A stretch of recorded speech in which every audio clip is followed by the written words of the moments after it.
नमस्कार, स्वागत है आपका। आप देख रहे हैं आज तक। आपके साथ हूं मैं नेहा बाथम। दिवाली के इस शुभ मुहूर्त में आप सभी को ढेर सारी शुभकामनाएं। और इस खास मौके पर हम आपके लिए लेकर आए हैं एक खास पेशकश। हमारे साथ खास मेहमान मौजूद हैं, राजकुमार शास्त्री जी। बहुत बहुत स्वागत है आपका। तो राजकुमार शास्त्री से हम आज जानेंगे कि कौन सा है वो शुभ मुहूर्त, शास्त्री जी, जिसमें दिवाली का पूजन करना चाहिए। जी देखिए नेहा जी, सबसे पहले मैं आज तक टीवी चैनल के दर्शकों को दीपावली की बहुत ढेरों सारी शुभकामनाएं देता हूं। आपने बहुत सुंदर जनोपयोगी प्रश्न किया है, क्योंकि मुहूर्त का हमारे शास्त्रों में बहुत महत्वपूर्ण स्थान है। और देखिए 24 घंटे में 30 मुहूर्त होते हैं। इस बार दीपावली में 3 महत्वपूर्ण मुहूर्त बन रहे हैं। एक प्रदोष काल है जो सायंकाल में 5:46 से आरंभ होकर के 8:48 तक रहेगा। दूसरा निशीथ काल है। ये दीपावली पूजन का बहुत महत्वपूर्ण मुहूर्त होता है। इसमें भगवती काली का पूजन किया जाता है, देवी सरस्वती का पूजन किया जाता है, साथ में भगवान गणपति का पूजन, भगवती महालक्ष्मी का पूजन, और साथ में कुबेर देवता के साथ में देवराज इंद्र का पूजन। लेकिन यह बहुत आवश्यक है, इस पूजन के साथ में भगवान विष्णु का पूजन भी अवश्य करना चाहिए। वह निशीथ काल है। रात्रि में 11:23 से आरंभ होगा और 12:23 तक रहेगा। यह बड़ा महत्वपूर्ण काल होता है। इसके उपरांत रात्रि के 1:19 से सिंह लग्न आरंभ होगा और वह रात्रि के ही 3:23 तक रहेगा। इस प्रकार ये 3 मुहूर्त ऐसे मुहूर्त हैं जिसमें स्वयं भगवती लक्ष्मी भ्रमण करती हैं और अपने भक्तों की मनोकामनाओं को पूर्ण करती हैं। तो आपने मुहूर्त तो बता दिया। बहुत सारे लोग अब राजकुमार शास्त्री जी यही जानना चाहते हैं कि पूजा का विधि विधान क्या हो। तो सूक्ष्म तरीके से कई लोग करते हैं, कई लोग काफी बृहद तरीके से करते हैं। तो दोनों के हिसाब से आप ये बताइए कि कैसे करें गणेश लक्ष्मी का पूजा। सर्वप्रथम स्नान इत्यादि से शुद्ध होकर के देखिए पूजन 2 प्रकार से किया जाता है। एक पंचोपचार पूजन है और दूसरा षोडशोपचार पूजन है। तीसरा एक विधान है जिसको मानसिक पूजा कहते हैं। उसमें तो किसी सामग्री की आवश्यकता नहीं होती, वो मानसिक पूजा है तो मन में होती है। लेकिन कर्मकांड में सामग्री के साथ में सर्वप्रथम स्नान इत्यादि से शुद्ध होकर के पूजा स्थान को शुद्ध करें। हो सके तो गौ के गोबर से लेपन करें, अन्यथा गंगा जल छिड़क करके उस स्थान को शुद्ध करें। एक लकड़ी की चौकी पर इस प्रकार, जैसे आपने आज तक टीवी चैनल ने ये सुंदर सजावट किया है, एक लकड़ी की चौकी पर सफ़ेद वस्त्र बिछाएं, भगवान गणपति और भगवती लक्ष्मी की प्रतिष्ठा करें। पूजा करने वाले साधक का जो भक्त है उसका मुख उत्तर दिशा की तरफ, और जो पूजा कराने वाले आचार्य हैं उनका मुख पूर्व दिशा की तरफ होना चाहिए। यह सर्वोत्तम विधान है। और इसमें भगवान गौरी गणपति, भगवान कुबेर जी का चित्र या प्रतिमा है तो स्थापित करें। कलश की स्थापना बहुत आवश्यक है, क्योंकि कलश में ही सभी जितने तीर्थ हैं वो निवास करते हैं। भगवान जो है वरुण देवता का निवास होता है। और देखिए पंच तत्वों का पूजन है, जिसमें अग्नि का पूजन ज्योति के रूप में किया जाता है, और कलश में जल का पूजन वरुण देवता के रूप में किया जाता है। कलश में आपने क्या क्या रखा है, एक बार वो भी बता दीजिए। देखिए कलश में तीर्थों का जल इसमें समाहित है, और तीर्थों के जल के साथ में इसमें कुछ चांदी के सिक्के रखे हुए हैं लक्ष्मी के लिए, और पंचरत्न इसमें डाले गए हैं। और जब हम मूर्ति का चयन करें तो किन बातों का ध्यान रखें, क्योंकि गणेश जी की सूंड को लेकर भी कहा जाता है कि इस दिशा में होनी चाहिए, उस बारे में बारीकियां कौन सी ध्यान रखें? ये आपने बहुत महत्वपूर्ण प्रश्न किया है। प्रायः लोग ये गलती करते हैं। देखिए भगवान गणपति का जो प्रतिमा है उसकी सूंड दक्षिण हाथ की तरफ मुड़ी हुई होनी चाहिए, और भगवती लक्ष्मी कमल के ऊपर, कमलासना जिसको कहते हैं, कमल के ऊपर विराजमान होनी चाहिए। ये ध्यान रखना है कि यदि आप अपने घर में लक्ष्मी गणेश का पूजन, कुबेर का पूजन करते हैं तो बैठी हुई प्रतिमा चाहिए। लेकिन यदि आप अपने प्रतिष्ठान में भगवान गौरी गणेश, लक्ष्मी गणेश का पूजन करते हैं तो वहां पर खड़ी हुई प्रतिमा होनी चाहिए। अब सामग्री के बारे में बताइए कि क्या क्या सामग्री जरूरी है इस पूजा के लिए। तो मैं आपको दिखलाता हूं, सबसे जो महत्वपूर्ण है नेहा जी, ये 16 दिए हैं। देवी लक्ष्मी के पूजन में चूंकि अमावस्या हमारे शास्त्रों में 16 तिथियां हैं, तो ये 16 दिए आपने देवी लक्ष्मी के पूजन में जरूर जलाना है। इसके साथ ही आपको मैं बतलाता हूं जो महत्वपूर्ण सामग्री है। कुछ सामग्री ऐसी हैं जो कि सामान्य होती हैं, लेकिन कुछ सामग्री अलग से होती हैं जो स्पेशल सामग्री है। ये देखिए, ये खील और बतासे हैं। ये खील और बतासे का पूजन लक्ष्मी पूजन में प्रयोग किया जाता है। इससे अगर आपकी कुंडली में चंद्रमा अनुकूल नहीं है या शुक्र ग्रह की अनुकूलता नहीं है, हमेशा जीवन में जितने भी सांसारिक वैभव लग्जरी लाइफ है, वो कुंडली में शुक्र ग्रह का अनुकूल होना बहुत जरूरी है। तो इसका प्रयोग करने से शुक्र ग्रह की अनुकूलता प्राप्त होती है और साथ में लक्ष्मी की कृपा भी प्राप्त होती है। तो ये आपने खील और बतासे जरूर प्रयोग करना है, और लक्ष्मी पूजन के बाद जो बच जाएंगे उसको प्रसाद के रूप में सारे घर के लोगों ने ग्रहण करना है। और सबसे ये आपको बता दूं, ये 4 मुख का दिया है, ये चारों दिशाओं को जोड़ता है। इसलिए पूर्व, वैसे तो 8 दिशाएं हैं और मुख्य रूप से वास्तुशास्त्र में 10 दिशाएं हैं, लेकिन ये 4 दिशाओं को, पूर्व पश्चिम उत्तर दक्षिण को, चारों दिशाओं की ऊर्जा को जोड़ता है। इसलिए 4 मुख का दिया, 4 मुख के दिए आपने 2 लिए हैं। 2 लिया है। एक और लक्ष्मी जी के, एक लक्ष्मी गणेश की पूजा का है और एक कलश के पूजन का है। उसके अलावा आपने फल लिए हैं, फल लिया है, फूल लिए हैं, और ये सामग्री क्या है, एक बार अपने दर्शकों को दिखा देते हैं। मैं अवश्य, बिल्कुल, दर्शकों को इसका लाभ होना ही चाहिए। मैं आपको बतलाता हूं, ये धनिया है। यदि आपकी कुंडली में बुध ग्रह की अनुकूलता नहीं है, आपके बच्चों की पढ़ाई में किसी प्रकार की विघ्न बाधाएं आ रही हैं, या बच्चे पढ़ लिख गए उनको नौकरी नहीं मिल रही है, तो आपने धनिया चढ़ा करके देवी का पूजन अवश्य करना है। ये कमल का पुष्प है। ये कमल के पुष्प ना हो तो कमल के गट्टे, आप ये कमल के दाने ले सकते हैं पूजा में, और इससे अष्ट सिद्धियों का पूजन करना है। इससे अष्ट सिद्धियों की प्राप्ति, घर में सिद्ध लक्ष्मी की प्राप्ति होती है। बहुत से लोग कमल का फूल भी लेते हैं। कमल का पुष्प ले लीजिए, कमल के दाने ले लीजिए, एक ही बात है। प्रायः दीपावली में बहुत महंगे हो जाते हैं कमल के पुष्प, तो हमारे शास्त्रों में गरीबों के लिए भी उपाय हैं, अमीरों के उपाय अलग हैं। तो जो अमीर हैं वो कमल का पुष्प प्रयोग करें, जो गरीब हैं वो कमल गट्टे इकट्ठा कर सकते हैं, पूजन कर सकते हैं। फल दोनों का बराबर है। साबुत हल्दी लिया जी। अब ये देखिए, ये साबुत हल्दी है। इससे बृहस्पति ग्रह की अनुकूलता प्राप्त होती है, घर की नकारात्मक ऊर्जा समाप्त होती है और घर में सकारात्मक ऊर्जा आती है। साथ में ये चावल है। और मैं महत्वपूर्ण चीज आपको बतलाता हूं, ये आपके सामने लौंग है, इलायची है। ये लौंग का प्रयोग हमेशा, अगर आपकी कुंडली में राहु या केतु की अनुकूलता नहीं है, तो लौंग का प्रयोग और इलायची का प्रयोग करके आप राहु केतु की अनुकूलता प्राप्त कर सकते हैं। कमल दाना देवी लक्ष्मी को अर्पण करने से शनि की कृपा प्राप्त होती है। कोई न्यायालय इत्यादि में यदि किसी प्रकार से आपको परेशानी है, तो वहां आपको अनुकूल फल की प्राप्ति होती है। तो ये पान के पत्ते में रखकर चढ़ाना है या ऐसे भी चढ़ा सकते हैं? देखिए, आप पान के पत्ते में भी इसको रख सकते हैं, और पान का पत्ता तो तांबूलम बिना राजा तिलकम बिना ब्राह्मणा, तांबूल जो है, पान के पत्ते जो है देवी की पूजा में, गणेश पूजन में बहुत महत्वपूर्ण है। अन्यथा यदि आपके पास पान के पत्ते नहीं हैं, तो आप लौंग का प्रयोग बिना पान के पत्ते के भी कर सकते हैं। उससे राहु ग्रह की अनुकूलता प्राप्त होती है। आपने कुमकुम लिया है। देखिए, ये बहुत महत्वपूर्ण जानकारी है आपको, क्योंकि भगवती लक्ष्मी का पूजन जब किया जाता है तो सर्वप्रथम गणेश जी का पूजन किया जाता है, और गणेश जी को तिलक आपने ये सिंदूर से करना है। रोली का प्रयोग गणेश पूजन में नहीं करना। आपने गणेश जी को जो तिलक लगाना है, ये पीला सिंदूर है, पीले सिंदूर से करना है। और ये कुमकुम है, जिसको हम रोली भी कहते हैं सामान्य भाषा में।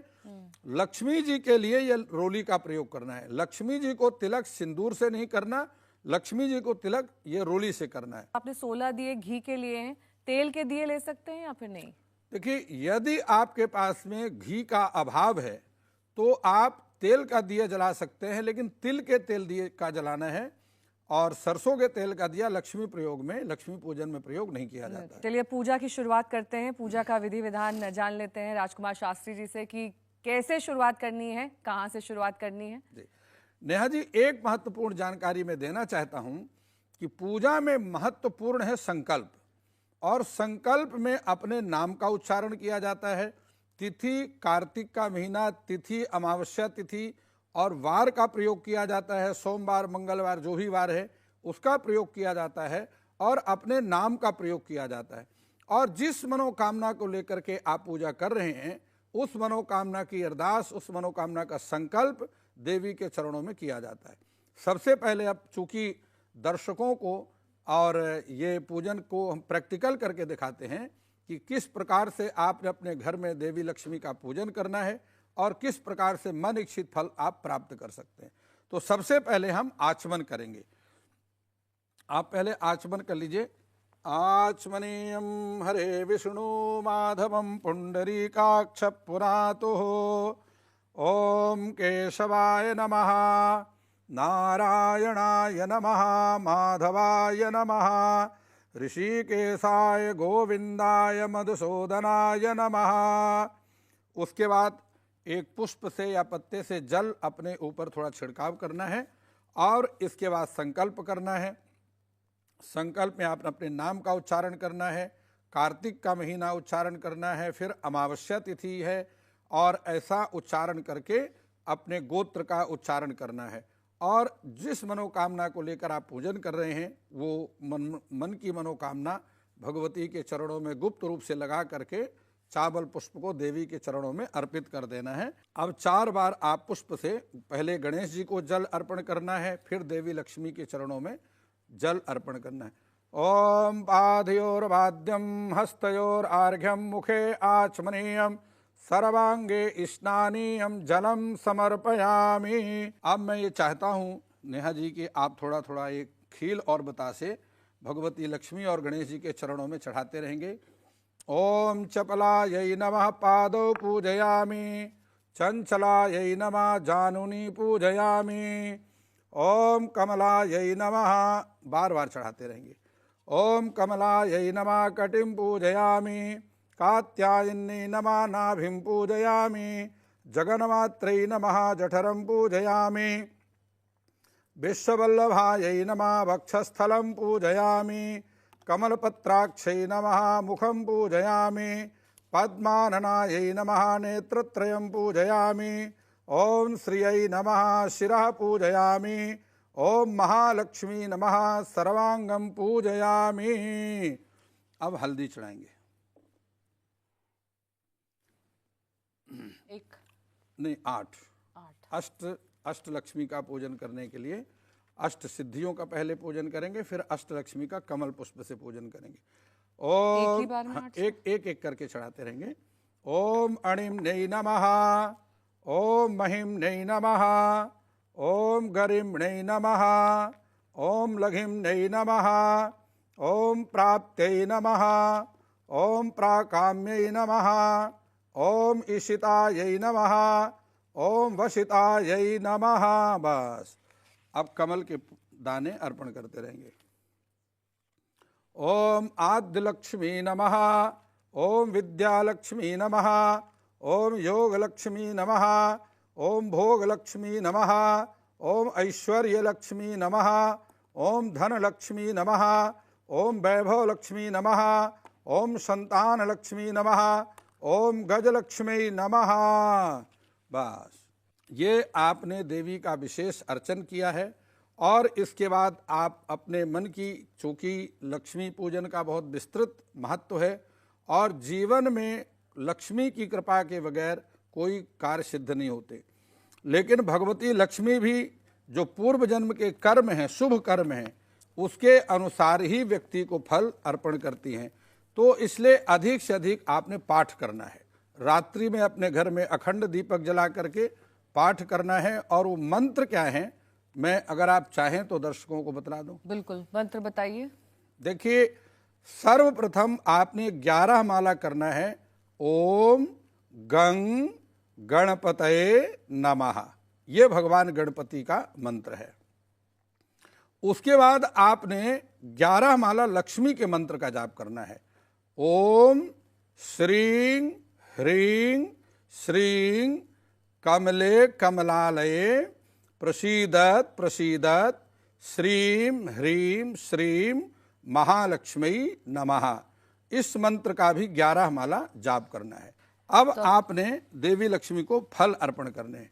या फल निर्जाः अफला अपुष्पाः यांज पुष्पणे बृहस्पति प्रसूतास्तानो वच्छन्त गुम्हसः। मीठा। अब आपने देवी को ऐसे प्रसाद दिखा दीजिए। देखिए, यह ध्यान रखना है आपने, देवी लक्ष्मी की पूजा में दूध से बनी मिठाई का प्रयोग करना है, क्योंकि दूध का देवी लक्ष्मी से बहुत घनिष्ठ संबंध है। तो आप ऐसे दिखा दीजिए, दिखाकर 5 बार जल घुमा दीजिए। ओम नाभ्या आसीदंतरिक्षगुं शीर्ष्णोर्देवो सामावर्तयताः पदभ्यां भूमिर्देशा श्रोत्रांस्तथा लोकान् कल्पयन्ना। ओम प्राणाय स्वाहा अपानाय स्वाहा व्यानाय स्वाहा समानाय स्वाहा उदानाय स्वाहा मध्ये मध्ये पानीयं मुखे आचमनीयम् उत्तरापोषणं जलम समर्पयामि। ये संपूर्ण पूजन के उपरांत भगवती की आपने आरती करनी है। तो दिए जला और आरती में आपने ये 16 दिए जलाने हैं।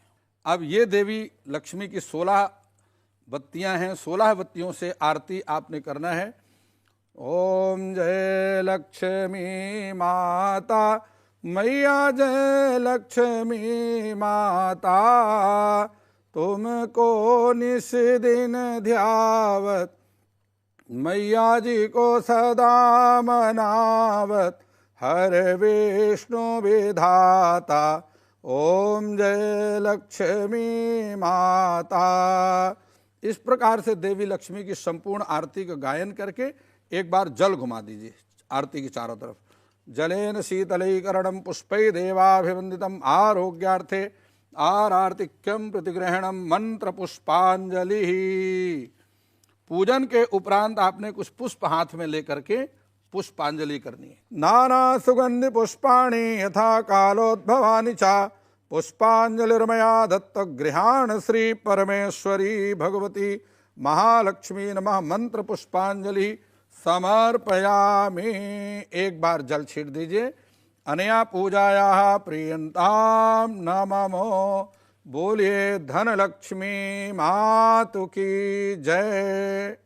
ये मंत्र पुष्पांजलि है। इसके बाद एक बार भगवती लक्ष्मी की परिक्रमा करनी है और परिक्रमा करने के बाद सबसे अंत में क्षमा प्रार्थना करना है कि मंत्रहीनम क्रियाहीनम भक्तिहीनम सुरेश्वरी यत्पूजितम मया देवी परिपूर्णम तदस्तु में। हे महालक्ष्मी, हम मंत्र नहीं जानते, विधि नहीं जानते और आपकी किसी प्रकार से हमसे पूजा में त्रुटि हो, आप हमारी गलतियों को क्षमा करें और हमारे प्रणाम को स्वीकार करें, हमारे द्वारा की गई पूजा को ग्रहण करें। और विसर्जन से पहले प्रार्थना यह और अवश्य करनी है कि मेरे घर में शुभ लाभ स्थैर्य धैर्य आरोग्यता रिद्धि सिद्धि इनकी का निरंतर निवास बना रहे और मेरे घर में आवाहित जो अन्य तमोगुणी देवता हैं वह अपने अपने स्थान को प्रस्थान करें। जब कभी मैं आपका पुनः पूजन करूं, मेरे घर में कोई मंगल कार्य हो, मैं आपका आवाहन करूं, तो पुनः पूजा को ग्रहण करने के लिए आप अवश्य पधारें। इस प्रकार प्रार्थना करके चौकी को हिला देना है, कलश का नारियल उतार देना है और वह जो कलश का जल है वह थोड़ा चरणामृत के रूप में पान करना है। शेष जल को पूरे घर में छिड़काव करना है और बचे हुए जल को जल में मिलाकर स्नान करना है। तो इस प्रकार से आपकी संपूर्ण पूजा संपूर्ण होगी और आपकी मनोकामना भगवती लक्ष्मी पूर्ण करेंगी। बहुत बहुत शुक्रिया शास्त्री जी हमारे साथ इस कार्यक्रम में शामिल होने के लिए और तमाम विधि विधान बताने के लिए। तो ये दीपावली आपके लिए शुभ हो, मंगल हो, इसी कामना के साथ हमें दीजिए इजाजत।